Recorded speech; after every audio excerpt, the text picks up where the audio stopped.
আপনি কি নিজেকে সাধু আ অ অথবা আমি যেটা বলতে চাচ্ছি মানে সুফি ঘরানার সাধক বলে মনে করেন নাকি অন্য কিছু? না, দেখুন আমাদের এই উপমহাদেশে সুফি নামে যে কারবারগুলা চলে এটা বেশিরভাগই লক্ষ্য করবেন হযরত ইমাম গাজ্জালী রহমতুল্লাহ আলাইহির লেখা ইহইয়া উলুমুদ্দিন আছে। ওই বইটার মধ্যে আপনার ৪ ধরনের মাসালা বর্ণনা করা আছে। ইবাদত, মুআমালাত, মুনজিয়াত আর মৌলিকাত, মুনজিয়াত। এই ৪ ধরনের প্রত্যেকটার আবার ৪০ টা করে হ্যাঁ ৪০ টা করে ভাগ আছে। দ- প্রথমে 10 টা করে ভাগ আছে, আবার এইগুলার হ্যাঁ ৪-১০-৪০ মূলত 10 টা করে ভাগ আছে ৪টা। তো ৪-১০-৪০ ভাগ, আবার প্রত্যেকটারে ৪টা করে মাসলা আছে। এটাকে তারিফ, সবব, আলামত, এলাজ আরবিতে বলে, বাংলায় বলে সংজ্ঞা, প্রকারভেদ, অবস্থান, উপস্থিতি আর অর্জন বর্জনের উপায়। ইংলিশে বলে ডেফিনেশন, ক্লাসিফিকেশন, প্রেজেন্টিটি এন্ড প্রেসক্রিপশন। এই ৪ ধরনের মাসলা আবার প্রত্যেকটার ওই ৪০টা উসুলের আবার ৪ ধরনের মাসলা বর্ণনা করা আছে। এর মধ্যে আমাদের দেশে যারা সুফি গণনা নিয়ে কাজ করে দুটো নিয়ে কাজ করে, শুধু ইবাদত, মুআমালাত, অর্থাৎ উপাসনা আর হলো মানুষের সঙ্গে মেলামেশা। এই এর মধ্যে ওরা সবগুলাই ভারতীয় বিষয়, ওই যে আমাদের এই পারস্যের এই সমস্ত ভাবধারা নিয়ে সুফিবাদটা নিয়ে বসে ওরা আছে। আসলে পবিত্র কোরআন মাজিদ যে এ, পুরা দেহতত্ত্ব আর কোরআন মাজিদ যে একটা নকশা, যেমন জমিন থাকে মাঠে আর নকশা থাকে বাড়িতে। আমিনরা আসে কি এসে নকশা নিয়ে মাঠের জমি বের করে দেয় যে এখানে কতটুকু জমিন আছে। এস এম এস পবিত্র কোরআন মাজিদটা একটা নকশা। আমাদের এই দেহটাকে আমরা কিভাবে পাঠ করব, কোন কোনায় কি হচ্ছে ঘরে, একদিনও খবর নিলি না রে। লালন সাইজির বাণী, মত লালন সাইজি ভাই বলছেন। অর্থাৎ এই দেহের জমিনকে খোঁজ করতে গেলে পবিত্র কোরআন মাজিদ লাগবে, এটা নকশা হিসেবে ব্যবহার হবে। যেমন প্রতিটি আয়াত কোন আয়াতে কোন জায়গার কথা বলা হয়েছে, এটা একেবারে জীবন্ত, একেবারে বাস্তব। এইটা বাংলাদেশের সুফি ঘরানায় যারা আছে এরা কেউ মানতে চান। এদের সুফিজমটা মধ্যপ্রাচ্যের কোন জায়গা থেকে, ভারতের কোন জায়গা থেকে এসে নিজেরাও জানে না। যেমন আমি যদি আপনাকে বলি যে পবিত্র কোরআন মাজিদের একটি আয়াত, অন্নাহনু আকরাবু ইলাইহি মিন হাবলিল ওয়ারিদ, এটার কথক বা বক্তা সৃষ্টিকর্তা ঈশ্বর এবং পালনকর্তা ঈশ্বর, দুজনের যে কেউই হইতে পারে। ঈশ্বর দুই প্রকার, একটা সৃষ্টিকর্তা ঈশ্বর, একটা পালনকর্তা ঈশ্বর। সৃষ্টিকর্তা ঈশ্বর সৃষ্টি করে, পালনকর্তা ঈশ্বর পালন করে। এগুলো আমরা ডিপলি আলোচনায় যাব, আরো লম্বা আলোচনায়। এখন সংক্ষিপ্ত ভাবে বলি।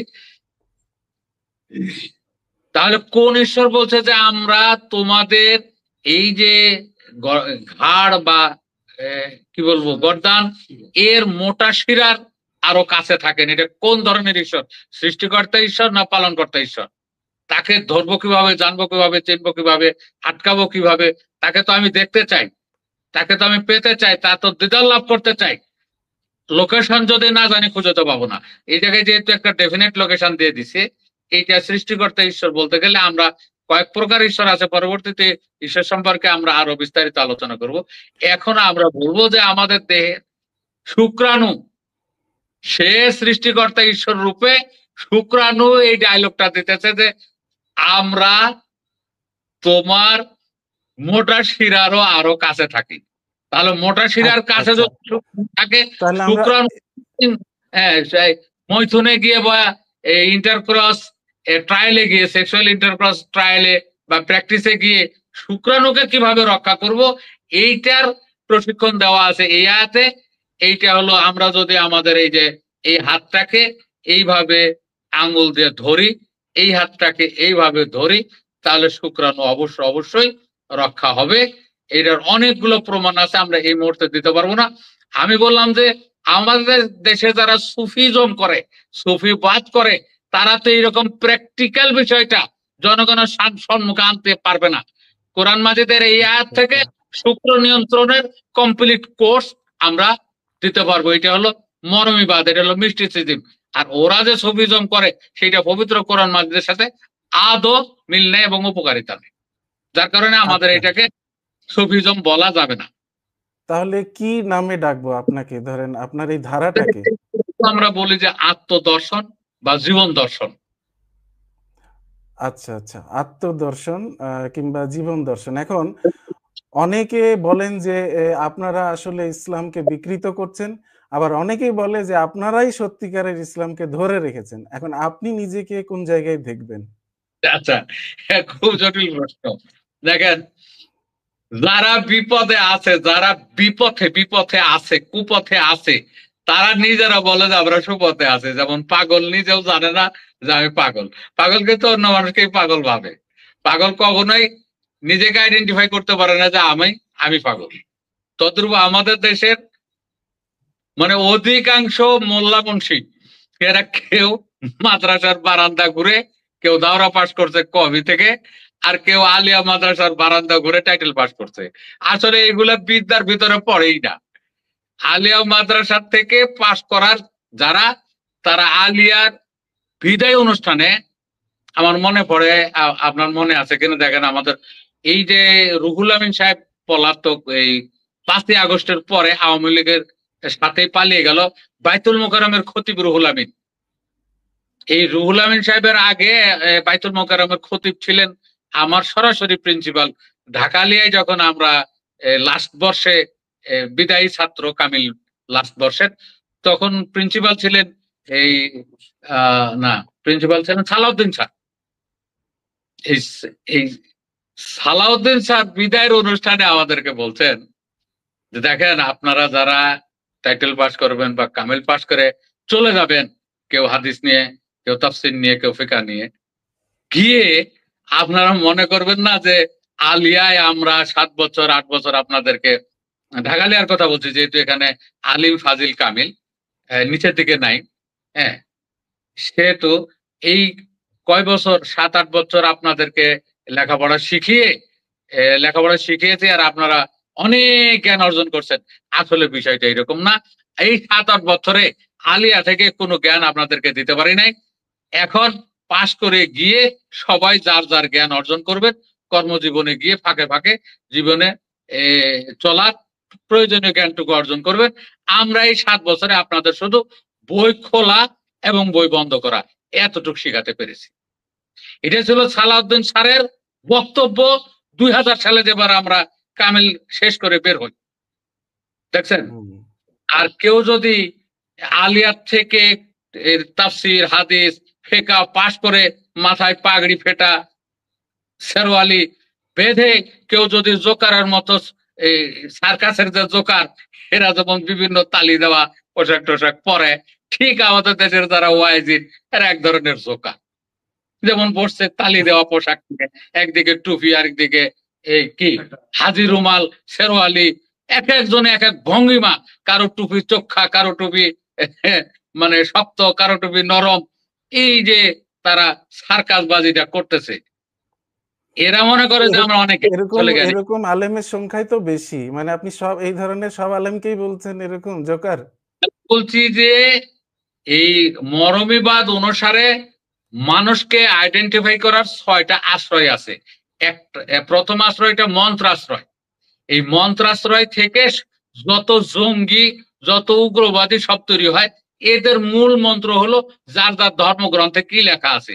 যেমন পবিত্র কোরআন মাজিদের আয়াতগুলো, এটা এদের পুঁজি। পবিত্র বেদের আয়াতগুলো, এটা এদের পুঁজি। পবিত্র ইঞ্জিলের আয়াতগুলো, এটা এদের পুঁজি।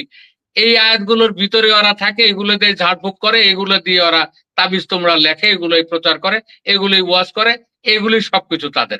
এর বাইরে কিছু বুঝতে চায় না। এই গ্রুপে সমস্ত সাম্প্রদায়িক এবং পারম্পরিক মতবাদের সকল মোল্লা মুন্সি অবস্থিত। এখান থেকে জঙ্গি আর সন্ত্রাসী ছাড়া কিছু সৃষ্টি হওয়ার সম্ভাবনা নাই। এটা এক মন্ত্রাশ্রয়। দ্বিতীয় আশ্রয়টা হইল নামাশ্রয়। এই গ্রন্থের ভিতর থেকে সুন্দর সুন্দর তারা নাম বের করছে। এই মুসলমানরা সোহান আল্লাহ, আলহামদুলিল্লাহ, হিন্দুরা হরে কৃষ্ণ হরে রাম, আরেক জাতি আরেকটা সুন্দর সুন্দর নাম বের করে এগুলো নিয়ে জপনা করে। 1 জোরবি জিকির, 2 জোরবি জিকির ইত্যাদি। এটাও সন্ত্রাসী এরিয়া, সন্ত্রাসী অঞ্চল। এই নামাজরাই থেকেও সন্ত্রাসী আর জঙ্গি ছাড়া কিছু সৃষ্টি হয় না, এটা উগ্রবাদ। এরপর তৃতীয় আশ্রয়টা হলো ভাবাশ্রয়। এই ভাবাশ্রয় থেকে কবি, সাহিত্যিক, শিল্পী, দার্শনিক, বিজ্ঞানী, এই যে নাস্তিক, গবেষক, এদের উদ্ভব হয়। এরা মনে করে যে সকল গ্রন্থের মূল এক, শুধু ভাষার ব্যবধান মাত্র, অতএব আমরা গোত্রে গোত্রে বা জাতিতে জাতিতে হানাহানির ভিতরে নাই। এই আশ্রয় থেকে শুরু হয় মানুষের উত্থান। তারপরে হলো প্রেমাশ্রয়। প্রেমাশ্রয়ে গিয়ে গুরু শিষ্য, শিষ্যরা গুরুর কাছে আসে। তারপর আসে রসাশ্রয়, পৃথিবী ছোট হয়ে গেল। এরপর আসে রূপাশ্রয়। রূপাশ্রয় হলো কোটিতে একজন রূপকারের উদ্ভব ঘটে, সে সারা বিশ্বে 100 বছর 200 বছর পরে আলোড়ন সৃষ্টি করে। এই সংক্ষিপ্ত 6টা আশ্রয়। তাহলে আপনি যেই মোল্লা মুন্সির কথা বলছেন, এরা অধিকাংশই মন্ত্র আশ্রয় এবং নামাশ্রয়ের উগ্রবাদী। এরা হলো কি বলবো, উন্মাদ, এরা হলো আফিংখোর, এরা হলো সাম্প্রদায়িক উন্মাদ। আচ্ছা, আমি আপনার দর্শনটা মানে একটু একটু বোঝা শুরু করতেছি। তাহলে এখন আপনার দর্শনটা মানে অন্যদের থেকে কিভাবে ভিন্ন? আজকালকার মোল্লা হুজুরদের কাছে মানে ইসলাম মানে হচ্ছে দাড়ি টুপি আর ভয় ভীতি। মানে আপনি কেন মনে করেন যে এরা আসলে ইসলামের রূপটা মানুষকে দেখাতে পারছে না, আসল রূপটা দেখাতে পারছে না, এবং আপনার মতে তাদের ভুলটা কোথায় আর আপনার অবস্থানটা কোথায়? মানে আপনি কি জন্য ঠিক এবং তারা কি জন্য ভুল? আপনার দর্শনের বিশেষত্বটা কি? দারুণ কথা বলছেন। এর আগে আমি বললাম যে যারা বিপথে আছে ওরা মনে করে যে আমরা সুপথে আছি। ওরা মানে যারা আলিয়া এবং কমিয়ার বারান্দা ঘোরা, জানি না, সাধারণ স্কুল কলেজে পড়া ছেলে মেয়ে যে জ্ঞানটা সংরক্ষণ করে, যে জ্ঞানটা বহন করে, এর কোটি ভাগের 1 ভাগ জ্ঞান ওই মোল্লা মন্ত্রীদের কাছে নাই। তারপরে ওরা মনে করে ওই সাধকরা বেপর্দা, বেনামাজি, টুপি নাই, দাড়ি নাই, তারপরে আর কি এরা ইসলামের ও বিভিন্ন কালচারের সঙ্গে লেগে থাকে না, অতএব এরা খারাপ। আর সাধু পাড়ায় যেটা আছে, সেই সাধুরা মনে করে যে পবিত্র কোরআন মাজিদকে সঠিকভাবে 100 ভাগ মান্য করেন মহান সাধকরা। প্রতিটি আয়াতকে জীবনের সঙ্গে মিলিয়ে উপকারিতারা গ্রহণ করেন। আর ওরা তো একটা আয়াতের উপকারিতা গ্রহণ করে না, ওরা সবাই ওই ব্রিটিশরা যেটা এদেরকে দিয়ে গেছে এইগুলো এই অনুযায়ী তাদের সিলেবাস ওই ব্রিটিশ মার্কা, তাদের কার্যক্রম ব্রিটিশ মার্কা। ইসলাম শব্দের অর্থ যে শান্তি, এই শান্তিটা তো সমাজে কোথাও ওরা দিতে পারে না, না বাড়িতে, না মাঠে, না মাদ্রাসায়, না মসজিদে, সকল জায়গায় শুধু অশান্তি সৃষ্টি করে। তাহলে তারা কিভাবে ইসলামের ধারক বাহক হয়? আর যে সমস্ত মহাসাধকরা ইসলামের ধারক বাহক প্রচারক, তাদের শুরু শেষ, তাদের পোশাক আশাক, আচরণ, তাদের যে বডি ল্যাঙ্গুয়েজ, ইসলাম প্রকাশ হয়। দাম্ভিকতা, অহংকার এগুলো নাই। আর ওরা মঞ্চে উঠে কিভাবে এক একজন আক্রমণাত্মক কথা কয়, মনে হয় যে ওরাই পৃথিবীর সবকিছু। আসলে না, যুগে যুগে এই সমস্ত উন্মাদ সাম্প্রদায়িক আফিংখোর মোল্লা ফাঁসি কাস্টে ঝুলেছে ব্রিটিশের কাছে, পাকিস্তানে, বাংলাদেশে। এই এরা স্রষ্টার খালাতো ভাই, মামাতো ভাই, খুব আপন। এইরকম যারা ছিল যুগে যুগে, যেমন সাদ্দাম, ওই নবী বংশের মানুষ, ফাঁসি কাস্টে ঝুলতে হয়েছে। আবার এই ব্রিটিশ আমলে যে ইসলাম ইসলাম করে যারা জীবন দিয়েছে, এরকম অসংখ্য মোল্লা মুন্সিকে ফাঁসি কাস্টে ঝুলতে হয়েছে। অতএব তাদের এই পথটা ভুল।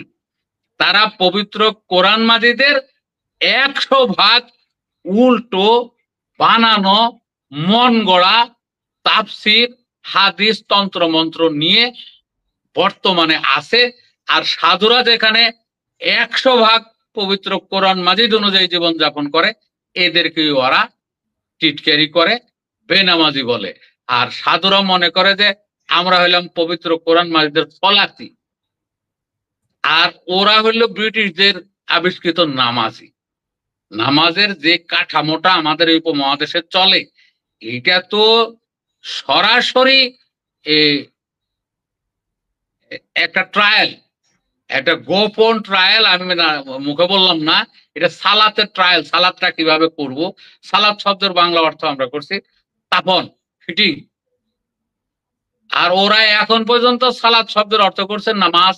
নামাজ হলো ফার্সি কথা। তো যারা এই ওয়াজবাজি, যারা এই কামলা বৃত্তি করে, চাপাবাজি করে, মানুষের থেকে টাকার বিনিময়ে ওয়াজ করে, এই কামলারা, এই চাপাবাজরা, এই বদলারা কোনোদিন সত্য জিনিস প্রচার করতে পারে? সত্য প্রচার করতে গেলে তাকে আগে স্বাধীন হতে হবে।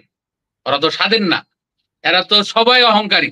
তাদের সারা শরীরে অহংকার, পোশাকে অহংকার, দাড়ি টুপি, তাদের আসন বসন টোটালের ভিতরে শুধু আভিজাত্য, নান্দনিকতা আর হলো অহংকারে ভরপুর। আর একজন সাধু অল্প খায়, সাধারণ পোশাক, দাড়ি টুপির কোনো বাহার নাই। দাড়ি ইসলামের না। পবিত্র কোরআন মাজিদে কেউ বলতে পারবে না যে কোন আয়াত দ্বারা দাড়ি সাবেত হয়েছে। একটা আয়াত আছে পবিত্র কোরআন মাজিদে, সূরা তোহার, ইয়া ইয়াবনুল উম্মি, হে আমার মায়ের বেটা, বা হে আমার মাতৃ কি তনয়, মায়ের বেটা, এরকম কথাটা আছে। সরাসরি আখি বলা নাই, ইয়া আখি, হে আমার ভাই, এই কথাটা বলা নাই। ওইখানে লেখা আছে ইয়া ইবনুল উম্মি, হে আমার মায়ের পুত্র, মায়ের বেটা। লা তাখুজু বিল্লিহিয়াই বিল্লিহিয়াতি ওয়ালা বিরাসি, তুমি আমার চুল এবং দাড়ি ধরে টেনো না। আর এরা এতই মূর্খ, কয়েকদিন আগে আমি একজনের শুনতে দেখলাম যে পবিত্র কোরআন মাজিদ ধরে দিব, পড়তে পারে কি? যারা এই যে সাধু পড়া যে সমস্ত সাধুরা আছে তারা। এখন আমি যদি বলি যে তোর মতো একটা মূর্খ উন্মাদকে যদি ইংলিশের একটা পেপার দিই, তুই পড়তে পারবি? তো তোর তো আরবি পর্যন্ত, আরবিটাই তো তুই 12 বছর 15 বছর করে টেনে টুনে পড়ছো, এটা তুই পারবি। তোরা যদি 1 পৃষ্ঠা বাংলা লিখতে দেই, 1 পৃষ্ঠা বাংলা তুই লিখে দিবি, তোর এই 1 পৃষ্ঠা বাংলার ভিতরে 50টা ভুল বাড়াবি, 70টা ভুল বাড়াবে। আমি দেখলে তো কত ভুল বাড়াবে হিসাব নাই, সাধারণ লোকলে থেকে ভুল বাড়াবে। তুই মাতৃভাষায় 1 পৃষ্ঠা লিখতে পারিস না, তুই আবার বলি যে ওই সাধুকে কোরআন মাজিদ পড়তে চান, তাহলে এগুলো ফাজিল না? এই কোরআন মাজিদ কি পড়ছে ওই সাধু? ওই বাংলা পড়ছে, ইংরেজি পড়ছে, হ্যারে দেবে কোরআন মাজিদ পড়তে দিয়ে আরে অপমান করবে। তো তোরে আমি খাটে বাংলা পড়তে দেবো, তুমি তো আরবির বাকরাত জানো, তুমি বাংলার ওই যে মহাপ্রাণ আর স্বল্পপ্রাণ বর্ণ সম্পর্কে তুমি কতটুকু জ্ঞান রাখো?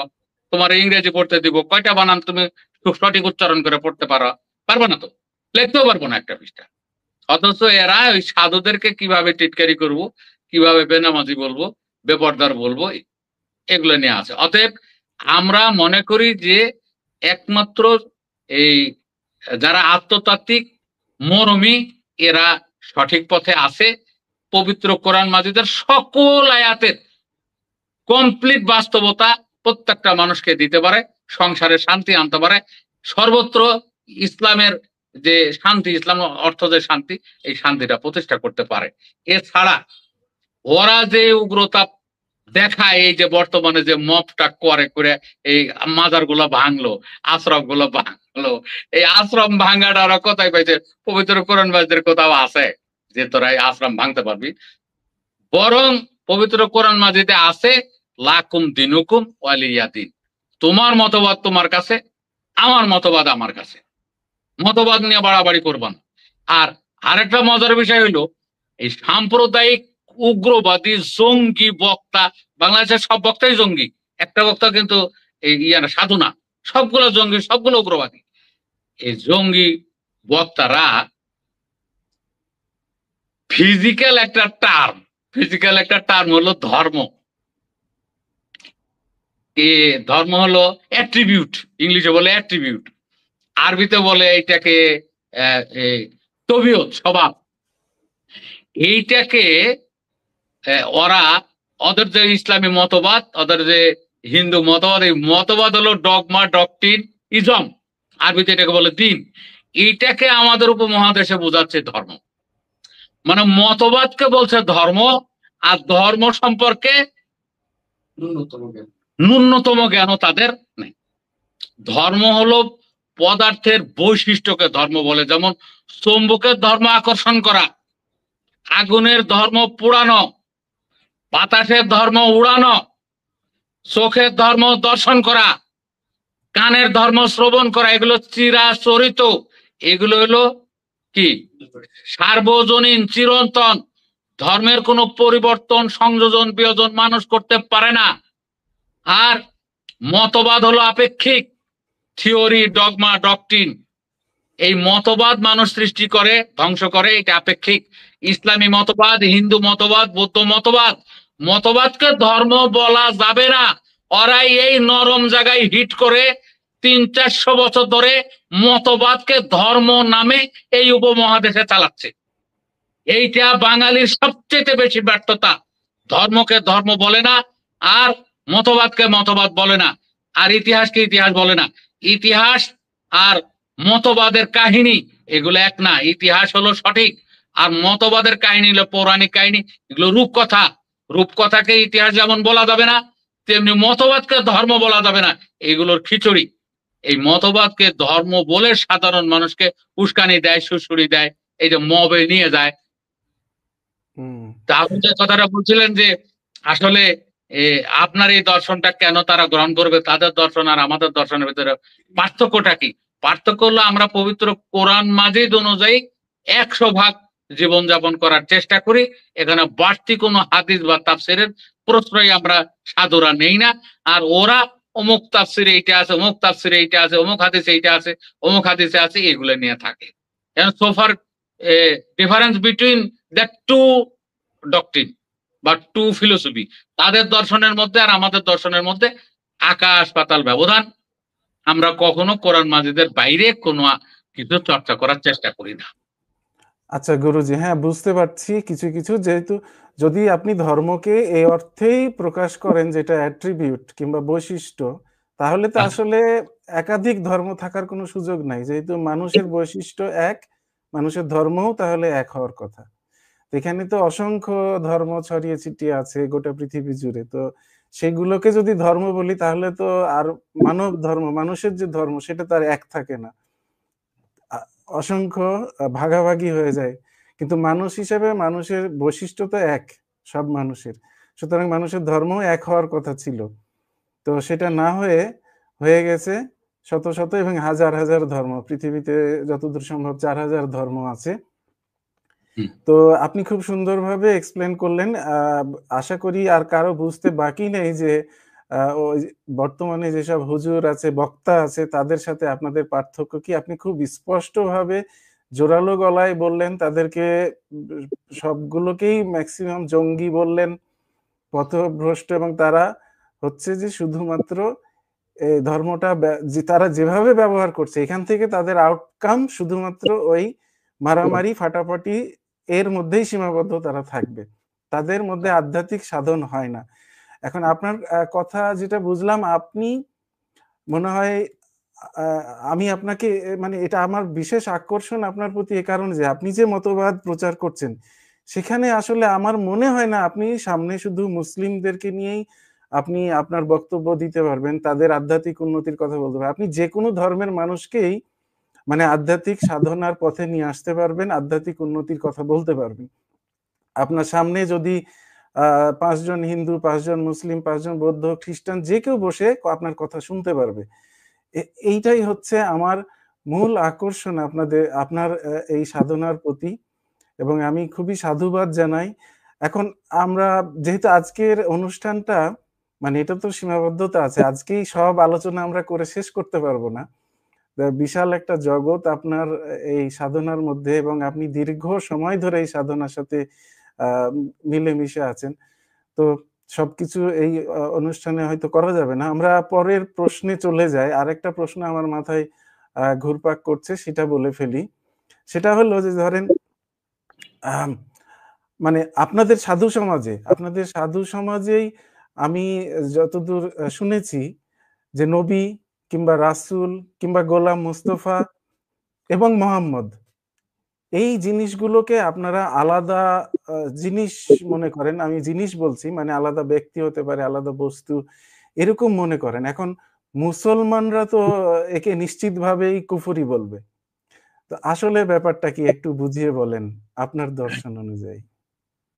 ধন্যবাদ আপনাকে এবং আপনার মাধ্যমে আপনার সকল দর্শককে ধন্যবাদ। আমাদের এই উপমহাদেশে দেখবেন নবী মেরাজে গেছে, ওই কাহিনীর ভিতরে কয় মোহাম্মদ মেরাজে গেছে, আরো জন কয় নবী মেরাজে গেছে, আরো জন কয় কি রাসূল, রাসূল মেরাজে গেছে। আসলে মেরাজটা মোহাম্মদের হয়েছে না নবীর হয়েছে না রাসূলের হয়েছে, এটা কারো জানা নেই। একদম হাসি, হাসতে হাসতে যারা জানে ওরা তো অস্থির হয়ে যায় যে আসলে কে নবী কে রাসূল কিছুই জানে না, চিনে না। এই ব্যাপারে আমাদের এই কুষ্টিয়ার মহাত্মা লালন সাইজি একটা বাণীর ভিতরে বলছেন যে রাসূল যিনি নন গো তিনি আব্দুল্লাহর তো নয়, আগে বোঝো পরে মজো নইলে দলিল মিথ্যে হয়। দেখছেন, রাসূল যিনি নন গো তিনি আব্দুল্লাহর তো নয়। এই যে মুসলমানেরা তাদের এই নবীর বাবার নাম আব্দুল্লাহ, মায়ের নাম আমেনা, কে যে কি বলে, মানে তাদের নিজেদের মধ্যে ঠিক নেই। নবী তো একটা হলো পদের নাম, যেমন আমাদের চেয়ারম্যান মেম্বার এগুলো পদের নাম। মুসা নবী, তাহলে মুসা হলো ওই ব্যক্তির নাম আর নবীটা হলো পদ। ঈসা নবী, ঈসা হলেন ব্যক্তিটা আর নবী হলো তার পদ। তেমনি আমাদের শেষ নবী, এটা হলো ব্যক্তিটা হলো মোহাম্মদ আর নবীটা হলো পদ।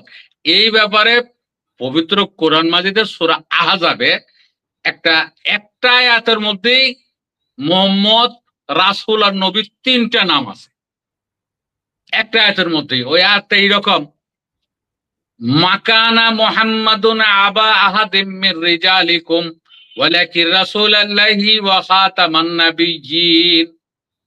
দেখছেন, বাংলা অর্থ হলো মোহাম্মদ তোমাদের মতো কোন পুরুষের পিতা ছিলেন না, বরং তিনি ছিলেন কায়ের তত্ত্ববাহক বা বার্তাবাহক এবং শেষ ভাববাদী। এটা হলো বাংলা অর্থ। ও আর একটা মজার বিষয় হলো এই পাগড়ি বান্ধা আর ওই যে টুপি দাড়ির জোকার যারা বক্তা, জোকার বক্তা, এক ধরো চোখা টুপি, আর ধরো গোল টুপি, আর ধরো পাগড়ি, আর ধরো দাড়ি, দুজন আবার রুমাল দিয়ে একেবারে পুরা যেমন নতুন বউ সাজছে আর কি, বউকে সব দেখা যায়। এরা একটা লোক সঠিক বাংলা জানে না, সঠিক বাংলা জানে না। ওর নিজের মতবাদের বীজ মন্ত্র যেটা লা ইলাহা ইল্লাল্লাহু মুহাম্মাদুর রাসূলুল্লাহ, এই বীজ মন্ত্র বা এই প্রথম কালমাটার বাংলা ওরা জানে না। 100 জনের জোকারে জিজ্ঞেস করলে বলতে পারবে না। কেন জানেন? ওদের সেখানে হয় আধা বাংলা, আধা ফার্সি আর আধা আরবি। দেখবেন আপনি জিজ্ঞেস করে তো ওরা বলতে পারবে না। অথচ এই বীজ মন্ত্রটা আমরা যদি খাঁটি বাংলায় বলি তাহলে কৃষ্ণ ছাড়া কেউ নাই, আর রাম হলো কৃষ্ণের দূত, যেটা তাদের বীজ মন্ত্র, হিন্দুদের বীজ মন্ত্রের ভিতরে লেখা আছে হরে কৃষ্ণ হরে রাম। আর এটা যদি বাংলায় আমরা বলি আরো সুন্দর করে, তাহলে কাঁই ছাড়া কেউ নাই, সাই হলো কাঁয়ের দূত। এটা হলো খাঁটি বাংলা, একটাও আরবি রাখা হয়নি। আর ওরা বলবে কি জানেন, যে আল্লাহ ছাড়া কোনো মাবুদ নাই। আল্লাহ আর মাবুদ এই দুটো কিন্তু আরবি শব্দ, দেন অনুবাদটা। আর পরে যে অংশটা সেটা বলবে কি হযরত মুহাম্মদ সাল্লাল্লাহু আলাইহি ওয়াসাল্লাম আল্লাহুর রাসূল, মানে একটাও বাংলা বলে নাই। দেখছেন, এইটা হলো কলেমার বাংলা। ওই শালা বউ সাজা উন্মাদ জোকার মার্কা যে সমস্ত মোল্লা মুন্সি চাপা বিক্রি করে টাকার বিনিময়ে কামলা দিয়া খায়। আমি এদেরকে সব সময় কামলা বলি, 40 বছর ধরে কামলা বলি, কারো ছাড় দিয়ে আমি কথা কই না।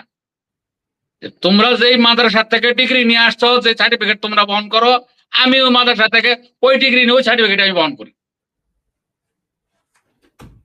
আমরা যাই, ওরা এই খাঁটি বাংলা অর্থ করা সেখানে আজও করতে পারে না। তো ওই আয়াতটা সূরা আহজাবের 40 নম্বর আয়াতটা, যে মাকানা মুহাম্মাদুন আবা আহাদিম মির রিজালিকুম, মুহাম্মদ তোমাদের মতো কোনো মানুষের পূর্বপুরুষ ছিলেন না, ওয়ালাকিন রাসূলুল্লাহি, এবং তিনি হলেন কায়ের বার্তাবাহক, ওয়া খাতামান নবিয়্যিন, এবং তিনি ছিলেন সকল নবীদের শেষ ভাববাহী বা ভাববাহক বা ভাববাদী। নবী হলো ভাববাদী, যে স্বর্গীয় ভাব নিয়ে আসে, সেটাই নবী। তো আমাদের সাধু পাড়ায় যেটা নবী হিসাবে গ্রহণ করেন, সেইটা আমাদের এই মানব দেহ আমরা যখন মাতৃ গর্ভ থেকে ভূমিষ্ঠ হই সন্তান আকারে, তখন আমার কাছে যে মাল থাকে সেইটা হলো আদি।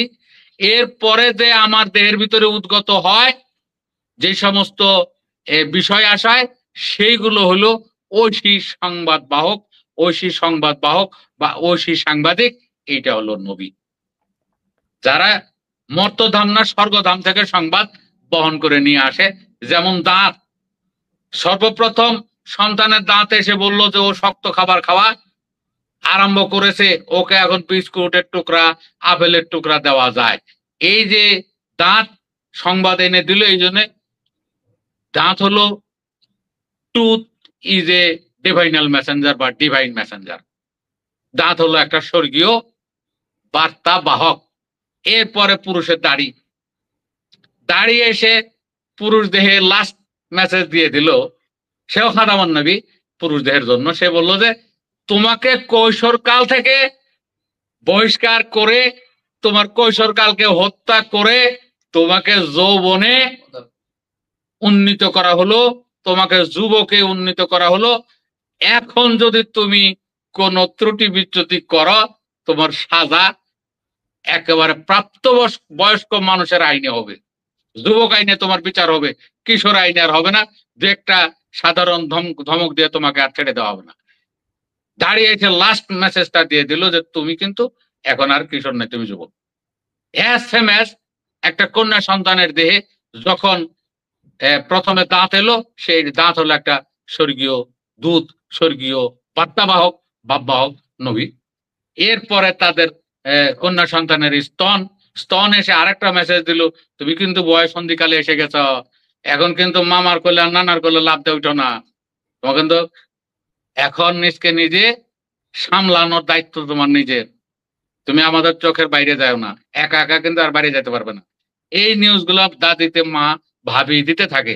পরে যখন মিনিস্ট্রেশন আসে, অর্থাৎ রজস্রাব আসে, রজস্রাব এসে বললো যে আনা খাতামান নাবিল জিসমিন নিসাই, আমি এই নারী দেহের সর্বশেষ ঐশী অবতার, ওয়ালা নাবিয়াবাদী, আমার পরে আর কোনো এক্সটার্নাল নবী আসবে না, আমি সর্বশেষ বাহ্যিক ঐশী অবতার। আমি এসে ঘোষণা দিলাম তোমার কিশোরীকাল শেষ, তুমি এখন যুবতী, তোমাকে কৃষিকাজে ব্যবহার করা যাবে, তোমাকে বিবাহ দেওয়া যাবে, হ্যাঁ, তোমার কাছে সন্তান উৎপাদন করা যাবে, ইত্যাদি অনেক নিউজ দিল। এই জায়গায় সাধুরা বা আমরা নবী রাসূল আমার এই 3.5 দেহের ভিতরে খুঁজে পাই। এই ব্যাপারে পবিত্র কোরআন মাজিদে আমি আপনার মাধ্যমে আপনার সকল দর্শককে জানাতে চাই। পবিত্র কোরআন মাজিদের সূরা জারিয়াতের 20-21 নম্বর আয়াতে বলা আছে, ওয়া ফিল আরদি আয়াতুল লিল মুকিনিনা ওয়া ফি আনফুসিকুম আফালা তুবসিরুন, যা আছে এই পৃথিবীতে নিদর্শন তা তোমার মধ্যেই আছে, তোমরা কি দেখো না? এটার ভালো বাংলা হলো যা আছে ব্রহ্মাণ্ডে তা আছে মানব ভাণ্ডে। এই একটা আয়াত যদি আপনি ভালো করে লক্ষ্য করেন তাহলে আপনার 70 বছরের ভুল ভেঙে যাবে। কিভাবে? বাইরে একটা সূর্য আছে, এই দেহের ভিতরে সূর্য আছে, বাইরে একটা চন্দ্র আছে, এই দেহের ভিতরে চন্দ্র আছে, বাইরে সাগর আছে, এই দেহে সাগর আছে, বাইরে পাহাড় আছে, এই দেহে পাহাড় আছে। যেহেতু বলছে যে ওয়াফিল আরদি আয়াতুল লিল মুকিনিনা, এই পৃথিবীতে যতগুলো নিদর্শন আছে অফি আনফুসিকুম তা তোমার মধ্যেই আছে, এই নিদর্শনগুলো তোমার কাছেই আছে। বাংলা ভাষায় এটাকে বলে যা আছে ব্রহ্মাণ্ডে তা আছে এই মানব ভাণ্ডে। অতএব সাধু মহতরা পবিত্র কোরআন মাজিদ, পবিত্র বেদ, পবিত্র ইনজিল, পবিত্র তাওরাত পবিত্র ত্রিপিটক যতগুলো ধর্মগ্রন্থ আছে, এই ধর্মগ্রন্থের ভিতরে যত ক্যারেক্টার আছে, সব মিথোলজিক্যাল ক্যারেক্টার, সকল ক্যারেক্টারের বাস্তবতা এই মানব দেহে খোঁজে এবং মানব দেহ থেকে বের করে উপকারিতা লাভ করে। আর ওই ঠাক পুরোহিত এবং মোল্লা মুন্সি, মুসলমানদের মোল্লা মুন্সি, হিন্দুদের ঠাকুর পুরোহিতরা আর তাকে নিয়ে প্রকৃতিতে যায়, ও এখানে সাগর দেখায়, এখানে আকাশ দেখায়, সুদের আয়াত হলে এটা ব্যাংকে নিয়ে যায়। এটা জীবন বিধান। ধর্মগ্রন্থ হলো জীবন বিধান, ধর্মগ্রন্থ হলো জীবন দর্শন। জীবনের খুঁটিনাটি বিষয় আশয় ধর্মগ্রন্থের মাধ্যমে প্রকাশ করা হয়। এই জন্য এটা চিরকালে, চির বাস্তব, চিরন্তন গ্রন্থ। এইটাকে কেউ নিয়ে যায় ব্যাংকে লাগাবে সুদের ব্যাপারে, আর এটাকে কেউ নিয়ে যায় পাহাড়ে লাগাবে, সাগরে লাগাবে, অমুক জায়গায় এই নূহ নবীর নৌকা পাওয়া গেছে, অমুক জায়গায় সেই কার ইব্রাহিমের চুলা পাওয়া গেছে। মানুষকে বিভ্রান্তি করতে করতে পবিত্র কোরআন মাজিদের জ্ঞান থেকে সম্পূর্ণরূপে সরিয়ে নেওয়া হয়েছে। এই জন্য আমরা বলি যে সাধু পাড়ায় সঠিকভাবে জিনিসগুলো পাওয়া যায়। যেমন নবী আমার দেহে পাওয়া যায়, রাসূল আমার দেহে, সকল নবী আমার দেহে, এই যে পাখি আমার দেহে, সাগর আমার দেহে, সব মানব দেহে। আর মোল্লা পাড়ায়, মসজিদ পাড়ায় ওগুলো নিয়ে যা বাইরে দেখানো হয়। পার্থক্য হলো এই জায়গাটায়। আপনি যে বললেন যে আপনি যে নবীর কথা বললেন সেটা তো কোরআন অনুযায়ী নবী, কিন্তু হাদিস অনুযায়ী আমরা তো যে নবীকে দেখি তিনি একটা শিশুকে বিয়ে করেছেন, তিনি অসংখ্য বিয়ে করেছেন, তিনি বছরে প্রায় গড়ে 2.5টা করে যুদ্ধ করেছেন, কতল করেছেন, তার বিরুদ্ধে কবিতা বলার জন্য মানুষকে খুন করেছেন, বৃদ্ধকে খুন করেছেন। সেই মোহাম্মদের চরিত্র তো আমরা আপনার বর্ণনার মধ্যে পাচ্ছি না। মানে পার্থক্যটা কি? আপনার মোহাম্মদ আর এই হাদিসের মোহাম্মদের মধ্যে পার্থক্য কি? দেখেন, পবিত্র কোরআন মাজিদের মোহাম্মদ আমি আপনাদের সবার উদ্দেশ্যে জানিয়ে দেই, এই মানব দেহের প্রতিটা কোষকে জীবিত রাখার জন্য মস্তিষ্কে এক ধরনের মিষ্ট জল উৎপন্ন হয়, যাকে বলা হয় সিরিব্রো স্পাইনাল ফ্লুইড, বাংলায় বলে মস্তিষ্ক মেরুজল, ফার্সিতে বলে আবহায়াত, বাংলায় বলে অমৃত সুধা, অমৃত মেঘের বাড়ি, অমৃত জল, এই নামে ডাকা হয় বাংলা ভাষায়। বিশ্বের সকল ধর্মগ্রন্থের একেবারে প্রধান আলোচ্য বিষয় হলো এই গুপ্ত জলটা। এই জলটা হলো স্বয়ং হযরত মুহাম্মদ সাল্লাল্লাহু আলাইহি সাল্লাম। যেই জল ছাড়া একটা ফুল ফলে রূপান্তর হয় না, যেই জল ছাড়া একটা প্রাণীর জন্ম হয় না, অর্থাৎ যেই মিষ্ট জলের ভিতরে আমি এবং আপনি মানুষ হলো 10 মাস মার জঠরে বাস করেছি, ওই মিষ্ট জলটা যখন পর্দার ভিতরে আবদ্ধ হয় সেটা হলো রব বা পালনকর্তা ঈশ্বর।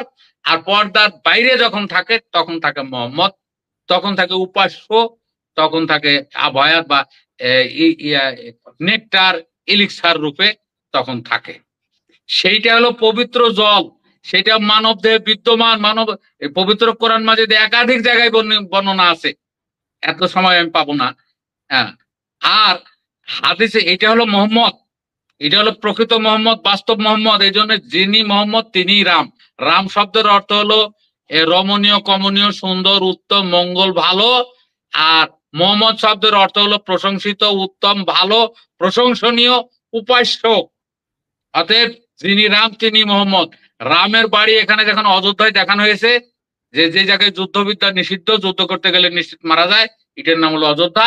ঠিক হযরত মুহাম্মদের বাড়িও দেখানো হয়েছে সূরা 3-এর ভিতরে। আপনারা যদি দেখেন যে 2 অথবা 3 নম্বর আয়াতে আছে ওয়াহাদ আল বালাদিল আমিন, এবং এই নিরাপদ নগরীর, এই নিরাপদ নগরীর বাংলা অর্থ হলো অযোধ্যা। অর্থাৎ রামের বাড়িও যেমন অযোধ্যা আর মোহাম্মদের বাড়িও তেমন অযোধ্যা, শুধু ভাষান্তর মাত্র। বালাদিল আমিন শব্দের অর্থ হলো নিরাপদ নগরী, যেখানে কোনো যুদ্ধ চলে না, যুদ্ধ করতে গেলে মারা যায়। আমার দাদা মারা গেছে, আমার বাপ মারা গেছে, এখানে কেউ যুদ্ধ করে ফিরে আসতে পারেনি। আর কেউ যদি প্রেম, ভক্তি, বিনয় নিয়ে যায় তাহলে ফিরে আসতে পারে। তাহলে আমাদের মোহাম্মদটা হলো মানবদের ভিতরে জীবন্ত, বাস্তব, উপকারী। আমি এই মিষ্ট রস আপনাকে বের করে দিব, আপনি নিয়ে ল্যাবরেটরিতে যাবেন, ল্যাবরেটরিতে টেস্ট করে বলবেন এটা যদি অমৃত সুধা না হয়, তারপর এসে আমারে ধরবেন, সর্বসম্মুখে 1000 লোককে দেখাবো। আর ওরা যেই মোহাম্মদটা, ওরা যেই নবীটা বা মোহাম্মদটার চরিত্রটা বানাইছে হাদিস দ্বারা, এটা হলো ব্রিটিশের খেদমত, এটা হলো ব্রিটিশের অবদান। তারা কিছু লোককে দ্বারা এই যে হাদিস গুলো লেখাইছে। আর হাদিস একটা সার্কাস ছাড়া কিচ্ছু না। আমি একটা হিসাব করে দেখেছি যে এই হাদিসের মুসান্নাফ যারা, তারা প্রায় 36 লক্ষ হাদিস সংগ্রহ করছে মাঠ থেকে। তার মধ্যে ইমাম বুখারী 6 লক্ষ হাদিস সংগ্রহ করছিল, এর ভিতরে বেশে 7,000 হাদিস বুখারী শরীফে লিখছে ইসমাইল বুখারী সাহেব। তাহলে ইসমাইল বুখারীর সাহসটা কত বড় যে রাসূলের বা নবীর সাহাবীদের কাছ থেকে 6 লক্ষ হাদিস সংগ্রহ করে এই বাকি হাদিসগুলো ফেলে দিয়ে মাত্র 7,000 হাদিসকে এসে বুখারী কিতাবের মধ্যে সংকলন করেছেন। তাহলে বাকি সাহাবীরাকে বলছিল। আবার যে ইমাম বুখারী যেমন 6 লক্ষ থেকে মাত্র 7,000 হাদিস সংগ্রহ করেছেন, অন্যান্য মুসান্নাফরা এই 36 লক্ষের ভিতরে সব মিলে এই 76 হাদিসের সংখ্যা হলো 23,300। 76 হাদিসের সংখ্যা সবাই আপনারা লিখে রাখেন 23,300, 6টা নির্ভুল গ্রন্থ। এই 76 23,300 হাদিস সবাই পড়ে নাই। এই যে একজন বলে কি কোন হাদিসের ভিতরে নাই, কেউ দেখাতে পারবে না, কোন মায়ের বেটা দেখাতে পারবে না, ওই যে ওই আর এই আপনার কিসের এই নবাবগঞ্জের ইউসুফ, কোন মায়ের বেটা দেখাতে পারবে না। ওই নিজেও যেমন একটা হাত পাগলা, ওর সাঙ্গ ভাঙ্গ যারা আছে এরাও হাত পাগলা উন্মা। তুই 23,300 হাদিস পড়ছ, তার সব হাদিস গুলো ওরা বাদ দিল কেন? আবার 23,000 হাদিসের ভিতরে এটা যদি নবীর হাদিস হয়, রাসূলের হাদিস হয়, এই তুই কোন জায়গার মানুষ যে সেই রাসূলের হাদিসকে তুই বলবি মওযু হাদিস, জয়ীফ হাদিস, গরীব হাদিস, হাসান হাদিস, আনোয়াট হাদিস, এগুলা হাদিসের 350 প্রকার করলি। এই তোর এই সাহসটা এলো কোত্থেকে? তুই সাহাবীদেরকে তো মানলি, নবীরও মানলি না, সাহাবীরও মানলি না। ওরা তো 6 লক্ষ হাদিস সংগ্রহ করে বাছাট করে মাত্র 7,000 রাখছে। এইটা আবার তুই এই যে এই জামানায় এসব বাছা শুরু করে দিলি, কোথায় পালি এইসব ক্ষমতা? তো সাহাবী বড় না তুই বড়? তাহলে এগুলো হলো সার্কাস, হাদিস নামের সার্কাস। এই হাদিস তার মানে নামের এই ক্যারেক্টারটা হাদিস দিয়ে যেটা যেই মুহাম্মদের চরিত্রগুলো পুরোটাই সার্কাস, মানে পুরোটাই কাল্পনিক, বানোয়াট। আর আরেকটু সময় এই হ্যাঁ, হ্যাঁ। তার যে বানানো নবী, এই নবীকে করছে কি জানেন? 14টা বিয়ে দিছে। 14টা বিয়ে দিয়ে নবীর চরিত্রকে কলুষিত করলো। এরপরে কি 6 মাসের না 6 বছরের এক কন্যা আয়েশা, আবার 40 বছরের বয়স্ক আম্মাজান খাদিজা, তাকে দিয়ে 6 বছর থেকে 40 বছর পর্যন্ত একটাও তার চোখের সামনে থেকে বাদ যাচ্ছে না। আবার বেটার বউরে বিয়ে করছে, আবার কাজের মেয়েরে বিয়ে করছে, এগুলো আছে। আচ্ছা, এইগুলা যখন করছে, আমি বাংলাদেশের একটা উদ্ধৃতি আমাদের লালন সাইজি লিখছে, 6 মাসের এক কন্যা ছিল, 9 মাসে তার বিয়ে হলো, 11 মাসে 3টি সন্তান, কোনটাতে হয় ফকিরি? চাঁদের গায়ে চাঁদ লেগেছে, আমরা ভেবে করব কি? দেখেন, যারা নবী 6 বছরের মেয়ে বিয়ে করছে এতেই জলে, তো লালন সাহেব বলছে 6 মাসের কন্যার বিয়ে দেওয়া হয়েছে, এলে বাস্তব। আবার নবীর যে 14টা বউ ওরা বাইর করছে, সেই 14টা বউ আপনারা দেখাই দিই আজকে, আপনার মাধ্যমে সবাইকে বুঝাই দিলাম। মানুষ এই যে দেখেন দুই দিকে, এইদিকে 3.5 হাত, আবার নিচে পা থেকে এই মাথা পর্যন্ত যার যার হাতের 3.5 হাত। মানুষ দৈর্ঘ্য প্রস্থে এক সমান, এইদিকে 3.5 হাত, এইদিকে 3.5 হাত। এই 3.5 হাত দেহকে যখন আপনি কোয়ার্টারে ভাঙবেন, মানে 1 টাকার 4 সিকি করব, তো 1 হাতের 4টা কোয়ার্টার হ্যান্ড বা পোয়া হাত, তাহলে 3 4 12 পোয়া হাত, আর এই যে আধা তাহলে 3.5, এই 3.5 আধা তাহলে হলো 2, এই 14 পোয়া হাত। এই মানব দেহটা 14 পোয়া হাত, দেহ ঘড়ি 14 তালা, তার ভিতরে 10টি নালা। দেখছেন 14 তালা 14 পোয়া হাত, এই 14 পোয়া হাতকে বলা হয়েছে 14 বিবি। আসলে যদি কোনো মহামানব 14টা বিয়ে করে, কয়ার মহামানব থাকে? মহাত্মা লালন সাইজির একটা হলো তার সাধন সঙ্গিনী, লোকনাথ বাবার নাই, আমার সাধন সঙ্গিনী বর্তমানে নাই। যারা সাধক তাদের আবার এতগুলো বিয়ে করার সুযোগ থাকে, সেটা নবী হোক আর সেটা স্বয়ং ভগবান হোক। হয় যদি একাধিক নারী নিয়ে চলাফেরা করে, লোকেই তো খারাপ বলবে, অরে কিসের দিন শিক্ষা, কিসের ধর্ম শিক্ষা। অতএব এই সমস্ত ভুল ধারণা। হাদিসে ওরা যেটাকে ওই যে নবীকে বিবাহ দিছে, যার মায়ের নাম আমেনা, বাপের নাম আব্দুল্লাহ রাখছে, এগুলো 16 আনা কল্প কাহিনী, রূপকথা, এইগুলো হলো কি পৌরাণিক কাহিনী। আর পবিত্র কোরআন মাজিদের প্রতিটি আয়াত হলো চিরবাস্তব, চিরন্তন, একটাও রূপকথা না, সবগুলো সঠিক। পবিত্র কোরআন মাজিদের সকল আয়াতগুলা বাস্তব। আর ওই ইসলামের যে গল্প কাহিনীগুলো আছে সেগুলো হলো পৌরাণিক কাহিনী, সেগুলো বলে ইসলামিক পুরাণ। সেটা হলো বলা ইসলামিক পুরাণ, ইসলামিক মিথোলজি।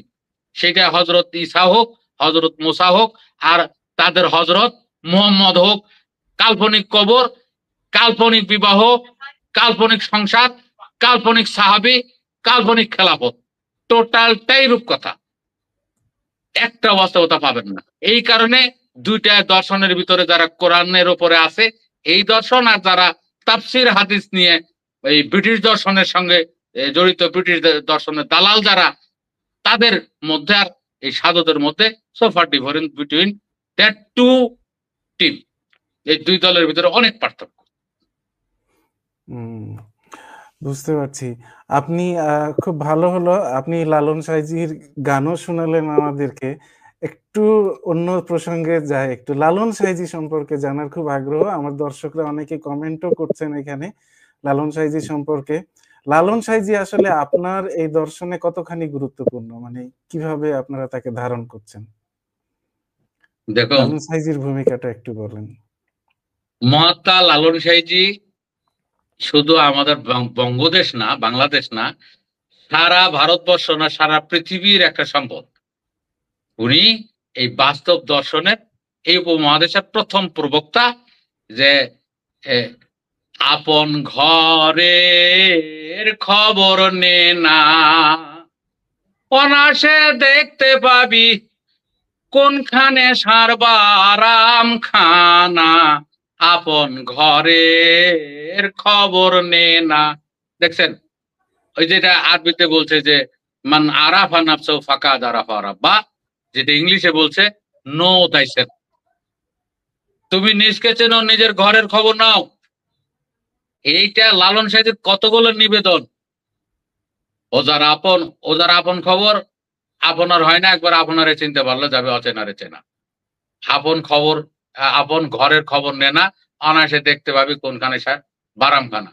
এরপরে আপনারে আপনি চিনে নে, দিনদনের পর যার নাম তারে চিনবি কেমনে। তারপরে আরেক জায়গায় সাইডে লিখছে যে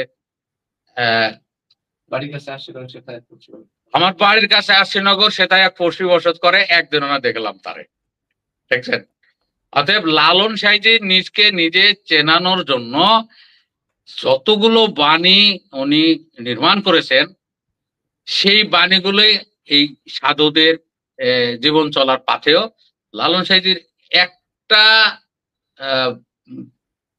বাণীকে যারা সঠিকভাবে বুঝতে পেরেছে তারা পবিত্র কোরআন মাজিদকে বুঝতে পারবে। একই সূত্রে গাথা পবিত্র কোরআন মাজিদ, যেই সূত্র দ্বারা লেখা। আমার একটা বই আছে আধ্যাত্মিক সূত্রাবলী, বইটার ভিতরে 70টার মতো সূত্র আছে, আর পরবর্তী এডিশনে 100টার মতো সূত্র আসবে। সেগুলো হলো স্পিরিচুয়াল ফর্মুলা, আধ্যাত্মিক সূত্রাবলী। সেই সূত্রের সূত্রাবলী বইয়ের ভিতরে যতগুলো সূত্র বর্ণনা করা আছে, একটা সূত্র হলো আকাশ পাতাল সূত্র। অর্থাৎ লালন সাঁইজি একটা জায়গায় আকাশ বলতে গেলে একটা জিনিস লেখছে, আর কবি জালাল আকাশ বলতে আরেকটা বলছে, পবিত্র কোরআন মাজিদ আকাশ বলতে গেলে আরেকটা বোঝাইতেছে। আকাশ পাতালের কতগুলো প্রেক্ষিত আছে, অনেকগুলা। এই সূত্রাবলীগুলো লালন সাঁইজি একমাত্র হাতে কলমে এই উপমহাদেশে প্রচার করেছে।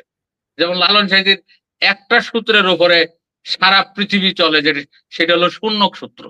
লালন সাঁইজির একটা বাণীর ভিতরে আছে 9-4 দিলে 90,000 কয় দলিলে, সব শূন্য মুছে দিলে সুদূরে 9-এর খেলা।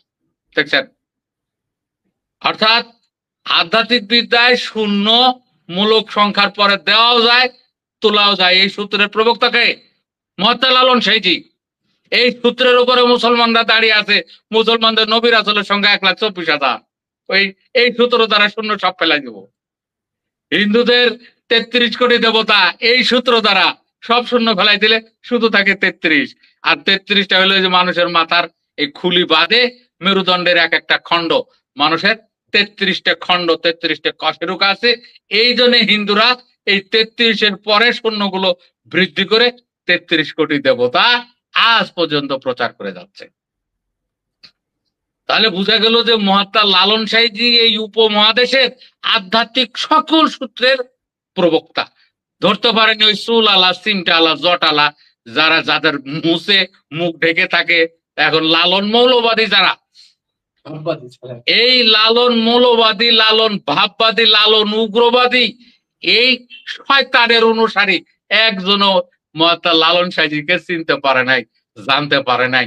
আপনার মাধ্যমে আমি জানাই যে লালন সাঁইজিকে চিনতে এবং জানতে হলে লালন সম্পর্কে জানতে হবে।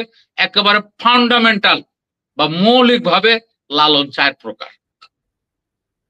একটা হলো ব্যক্তি লালন, এরপরে হলো কবি লালন, এরপরে কাব্য লালন।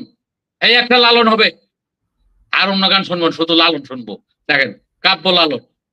আর একজন ব্যক্তি তো লালন ছিলেনই, এই ব্যক্তিরা যখন কবি হয়েছেন তখন কবি লালন, এরপরে কাব্য লালন, এই লালন গীতিগুলো, এরপরে হলো উপাস্য লালন। এই 4 প্রকার লালনকে যারা চেনেনি, জানেনি, চুল যত লম্বাই হোক আর মুখ যত লম্বাই হোক, কাম হবে না। লালন সাঁইজি নিজেই বলছেন যে সে আর লালন একখানে রয়, তবু সহস্র যোজন ফাঁক রে। দেখছেন? আর ফরিদা পারভিনের মতো একটা মূর্খ গেয়ে গেল লক্ষ যোজন ফাঁক রে। শফি মন্ডল আরেক মূর্খ, ওই মূর্খ গায় লক্ষ যোজন ফাঁক রে। পবিত্র কোরআন মাজিদের সূরা কদরের ভিতরে বলা আছে যে লাইলাতুল কদরে খয়রু মিনাল আলফি শাহর, সেই সময়ের দৈর্ঘ্য 1000 মাসের কিছু বেশি। 1000 মাস মানে হলো 1000 শ্বাস। 1000 শ্বাস আমাদের এই ঘড়িতে ভাঙালে হয় 42 মিনিট। তো লালন সাঁইজিও যেমন 1000 শ্বাসের কথা বলছে, সে আর লালন একখানে রয়, তবু সহস্র যোজন ফাঁকরে 1000 শ্বাস মানে 42 মিনিট দূরে আমি আর আমার স্বরূপ, আমি আর আমার পালনকর্তা ঈশ্বর, আমি আমার সৃষ্টিকর্তা ঈশ্বর, এই দুইজনের মধ্যে 42 মিনিট বা 1000 শ্বাসের ব্যবধান আছে। এইটা বুঝাইছে। আর মূর্খরা এটাকে লক্ষ যোজন নিয়ে যায়, আর মিলাতে পারে না। তাহলে মহাত্মা লালন সাঁইজি এই উপমহাদেশের জ্ঞানের গুরু, তারপরে গণিতের সূত্রাবলীর একজন ভালো গণিতজ্ঞ। সেই লোকটাকে না জেনে না বুঝে কিছু দাড়িওয়ালা, টুপিওয়ালা, মোল্লা মন্ত্রী এখন লালন সাঁইজির গবেষণায় নামছে। এই যে মোল্লা আহমদুল্লাহ, এই মোল্লা লালন সাঁইজিকে গালিগালাজ করে লালন সাঁইজির দর্শন নিয়ে। তুই হলি মোল্লা, তুই লালন সাঁইজি সম্পর্কে কি জানলি? তুই কোরআন মাজিদ নিয়ে যা সার্কাস করিস তুই করতে থাক, হাদিস নিয়ে সার্কাস কর। লালন তোর কি করলো? আর লালনের এক লাইনের অর্থ তুই জানিস? আর তুই জানলে তুই ওই মোল্লা পাড়ায় আর থাকিস? পাগলা। আহমদুল্লাহরে বলছি, আহমদুল্লাহ নিজে এক পাগলা, হ্যাঁ অনুসারী যা আছে সেগুলো তো তেমনই হবে। লালন সাঁইজি নিয়ে গবেষণা শুরু করে, আর একটা ভিডিও দেখছি যে লালন সাঁইজিকে এসে গালিগালাজ করতেছে। হ্যাঁ, যাই হোক, আপনার কথা হলো যে লালন সাঁইজি বিষয়টা বা লালন সাঁইজি আপনাদের কাছে কেমন? আমি বললাম যে লালন সাঁইজি আমাদের মাথার তাজ, আমাদের জ্ঞানের গুরু, আমাদের কি অগ্রদূত। হ্যাঁ, সব মিলে লালন সাঁইজির দর্শন দ্বারাই আমাদের এই উপমহাদেশটা চলে। আমরাও আলোকিত হয়েছি তার জ্ঞান দ্বারা। অতএব লালন সাঁইজি আমাদের এই উপমহাদেশের সবার জ্ঞানের গুরু এবং অঙ্কেরও গুরু। সংক্ষিপ্ত ভাবে আমি সাঁইজি সম্পর্কে এতটুকু বললাম। আচ্ছা, অনেক কিছু জানার আছে, অনেক কিছু আরো অনেকক্ষণ বলা যাবে, অনেক বিষয় নিয়ে অনেক কথা, কিন্তু আমরা অলরেডি কিন্তু 1 ঘন্টা পার করে দিয়েছি।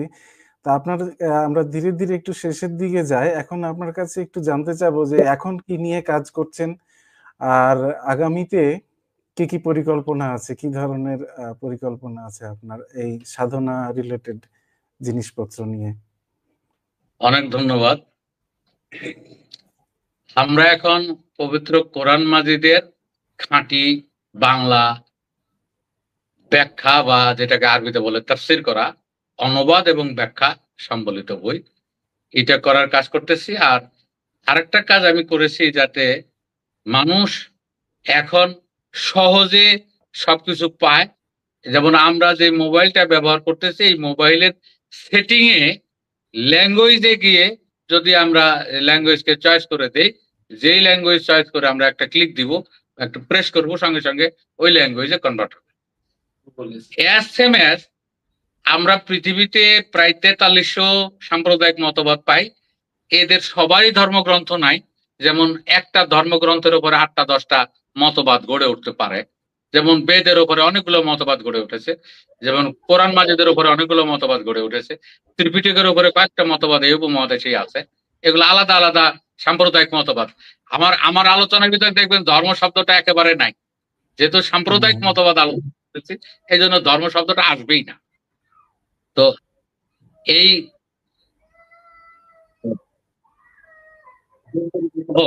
এই ধর্মগ্রন্থগুলোকে যদি আমরা একটা বাটনে আনতে পারতাম, এইরকম ডেটাবেস করে, যে একটা ক্লিক দিব, পবিত্র কোরআন মাজিদটা পবিত্র বেদ মাজিদে কনভার্ট হবে।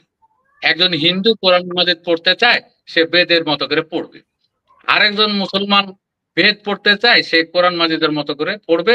একটা ক্লিক দিবে, বেদ কনভার্ট টু কোরআন, সঙ্গে সঙ্গে বেদটা কোরআন আকারে তার কাছে উপস্থাপিত হবে। এই ডেটাবেসটা আমরা মোটামুটি 30 বছরের ভিতরে শেষ করেছি। একটা পরিভাষার উপরে, আর একটা আমাকে একটু একটু বুঝতে দেন আমাকে ব্যাপারটা। মানে আপনি বলতেছেন কনভার্ট করা যাবে, যে কোনো ধর্মগ্রন্থ থেকে অন্য ধর্মগ্রন্থে কনভার্ট করা যাবে? জি জি জি, এক ক্লিকে চেঞ্জ হয়ে যাবে, এক ক্লিক টোটাল। এটার উপকারিতা হলো, ছেলে মেয়েরা আর কখনো মোল্লা পাড়া, আর কখনো ওই যে সাধু পাড়ায় গিয়ে সাধুর কাছে, আর মোল্লা পাড়ায় গিয়ে মোল্লা মুন্সির কাছে ঘুরবে না। ওরা বিজ্ঞান নিয়ে কাজ করবে, দর্শন নিয়ে কাজ করবে, আবিষ্কার নিয়ে কাজ করবে। কারো যদি ধর্মগ্রন্থ জানা প্রয়োজন হয়, তাহলে একটা ক্লিক দিয়ে বিশ্বের যে কোনো ধর্মগ্রন্থ সে নিজের মতো করে পড়তে পারে, ভাষায় পড়তে পারে। এই ডেটাবেসটা আমরা 30 বছরে কমপ্লিট করেছি। এটা এখন যদি আপনাদের মাধ্যমে বা যারা সাথে আছে সবার মাধ্যমে গুগল পর্যন্ত গিয়ে পৌঁছতে পারতাম, আমরা তাদের কাছে তুলে দিলাম, দিতে দিতে পারলে ওনারা আবার সারা বিশ্বব্যাপী কাজ করতে পারতো। আমরা আবিষ্কার করে ডেটাবেসটা ওইভাবে হ্যাঙ্গিং করে রেখে দিয়েছি। এখন গুগল পর্যন্ত পৌঁছতে পারলে তারা এটা নিয়ে কাজ করতে পারতো। এটা অনেক বড় প্রজেক্ট সারা বিশ্বব্যাপী, যার কারণে আমি ডেটাবেসটা আবিষ্কার করেছি।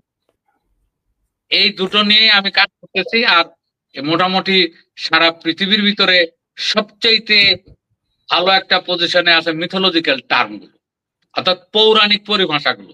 যেমন দেখবেন যে ফোনিক্স, আমাদের দেশে ফোনিক্স সাইকেল আছে একটা। ফোনিক্স শব্দের অর্থ হলো সেই রূপক কাল্পনিক পাখি যেটা মরুভূমির ভিতরে মারা যায়, 100 বছর বালির ভিতরে, 1000 বছর বালির ভিতরে থাকে, আবার একা একাই জীবিত হয়, আবার 1000 বছর জীবিত থাকে, আবার মারা যায় বালির ভিতরে, আবার এখান থেকে 1000 বছর পরে উঠে, তার অমর। এটা হলো ফোনিক্স। ক্যানন, ওই যে ক্যাননের যতগুলো মাল আছে, জাপানি ক্যানন শব্দের অর্থ হলো সেই চিরাচরিত বই বা গ্রন্থ বা আইন যার কোনো পরিবর্তন, সংযোজন, বিয়োজন নাই, সেটা হলো মানব দেহ, ক্যানন। এইরকম দেখবেন যে আমেরিকা, রাশিয়া, তারপরে বিভিন্ন ইলেকট্রনিক ডিভাইস, সবগুলোরই নাম রাখা হয় মিথোলজিক্যাল টার্ম দ্বারা। মিথোলজিক্যাল টার্মকে যদি আমরা মানুষের কাছে তুলে ধরতে পারি এবং সবগুলোর মূলক পরিভাষাটা বের করে দিতে পারি, তাহলে মানুষ সহজেই বুঝবে। এই জন্য একটা বাংলা ডিকশনারি করেছি। বাংলা ভাষায় যতগুলো রূপক পরিভাষা আছে, সেগুলো মানবদের কোথায় কি নামে আছে, এটার উপরে একটা ডিকশনারি আমি করেছি। এটা হলো বাংলা ভাষার মূলক উদ্ঘাটন অভিধান এটা। এরপরে সারা পৃথিবীর যতগুলো পৌরাণিক সংখ্যা আছে, সেটা কিভাবে পাঠ করব, পবিত্র কোরআন মাজিদে, বেদে, রামায়ণ, মহাভারত, সব জায়গায় পৌরাণিক কিছু সংখ্যা দেখা যায়। যেমন 6666, যেমন 1,24,000, যেমন 33 কোটি। এইরকম প্রায় 700 750 পৌরাণিক সংখ্যা সারা বিশ্বে বিভিন্ন ধর্মগ্রন্থ এবং তাদের বই পুস্তকের ভিতরে ছড়িয়ে আছে। এইগুলোকে কিভাবে আমরা ডিসক্লোজ করব, মানব দেহ কিভাবে এগুলোকে পাবো, এইটার উপরে আমি একটা বই লিখেছি। বইটা হলো আত্মতত্ত্বভেদ পৌরাণিক সংখ্যা 8 নাম্বার। আত্মতত্ত্ববেদ 8টা খণ্ডে শেষ করেছি। 8 নম্বর খণ্ডটা হলো আমার এই সংখ্যার উপরে বিশ্বের সকল পৌরাণিক সংখ্যা এখানে পাওয়া যাবে এবং এটা রিড করে এই মানবদের খুঁজে বের করা যাবে। এইগুলো আচ্ছা, নিয়ে তার মানে মোটামুটি আমি হ্যাঁ, আপনারা বলতে যে এগুলো নিয়ে কোনো কাজ যে কোনো ধর্মকে মানে সব ধর্মকে আপনি একটা প্ল্যাটফর্মে নিয়ে আসতে চাচ্ছেন। পৃথিবীর সব ধর্মগুলো বেসিক্যালি একটা জায়গায় চলে আসবে। সব মতবাদ সব মতবাদগুলো দুঃখিত। হ্যাঁ, হ্যাঁ, আদি অনত ধর্মের কোনো পরিবর্তন সংযোজন বিয়োজন নাই। মতবাদকে ধর্ম বলে মানুষকে বিভ্রান্তি করা হয়। এক্সাক্টলি। এবং আমরা ওভাবে অভ্যস্ত হয়ে গেছি যে কারণে আমার মুখ দিয়ে চলে আসছে ধর্ম।